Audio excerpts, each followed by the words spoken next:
বন্ধুরা, ঠাকুমার আবার রেসিপি নিয়ে চলে এলাম।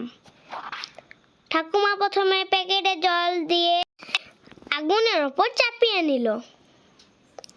তারপর একটু জিরে মশলা ছড়িয়ে দিল, তারপর পাতা কাটা ছড়িয়ে দিল, তারপর একটু আরো কিছু মশলা ছড়িয়ে দিল। এবার দেখতে খুব সুন্দর লাগছে ভিউটা। তারপর একটা মাছ ছেড়ে দিল। মাছটা দেখতে সুন্দর লাগছে। একটু টক জল দিয়ে দিল, তারপর একটু পাতা দিয়ে দিল, তারপর এক প্লেট খেজুর ফল দিয়ে দিল, একটু জিরে দিয়ে দিল, একটু খেজুর ডাল দিয়ে দিল, তারপর এক খোড়া আঙ্গুর ফল দিয়ে দিল।